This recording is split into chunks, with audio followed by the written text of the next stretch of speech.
Он никогда не танцевал в этом спектакле в силу обстоятельств, просто не мог. Тем не менее, обе легендарные персоны, имеется в виду Рудольф Нуреев и Владимир Васильев, словно встретились вновь в связи со спектаклем «Анюта». Легендарный солист Большого театра и постановщик «Анюты» чуть ли не единственный в наши дни равный летающему татарину по силе темперамента и страсти.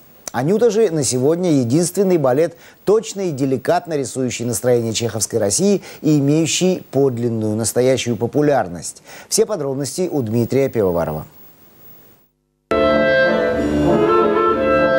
В движении 26-го Нуреевского фестиваля спектакль Владимира Васильева «Анюта» самый лучший на сегодняшний день. Сила и эмоциональность постановки, щемящая музыка Валерия Гаврилина и удивительная россыпь образов чеховского рассказа «Анна на шее», оживающих на сцене, стали для зрителей терапевтическим средством, когда именно этой постановкой можно выразить отношение к себе.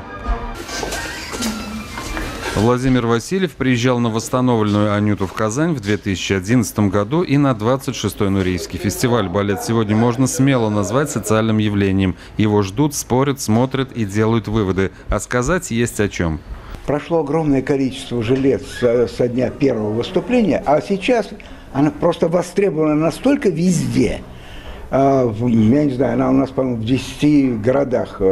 И каждый раз я приезжаю туда, и я поражаюсь. Люди плачут. И плачут от радости. А для нас, актеров, это самый большой подарок.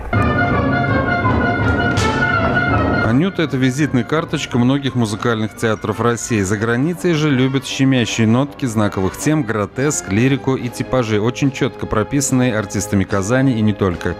Как здорово, что «Анюта» идет по всей России, и не только по всей России. Вчера Владимир Викторович сказал, что поставлена «Анюта» была в Неаполе. Тоже очень любопытно. И я думаю, что итальянцы тоже, наверное, обожают этот спектакль. Я считаю, что «Анюта» – это, боюсь, что единственный балет на русскую тему на сегодняшний момент. А что еще?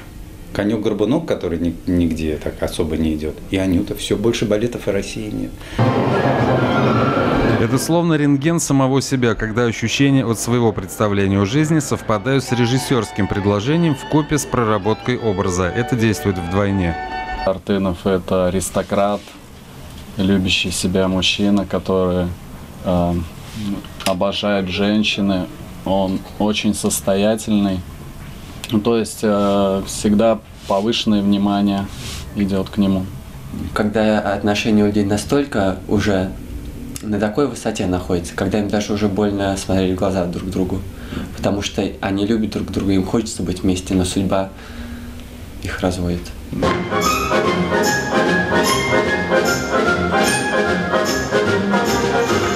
В разные годы спектакль был визитной карточкой многих казанских исполнителей. Новое поколение с удовольствием погружается в дореволюционную русскую атмосферу, а уже на следующей неделе фестиваль продолжится самым нуреевским спектаклем «Байдаркой». Дмитрий Пивоваров, Дмитрий Ермаков, телеканал «Эфир». От хореографии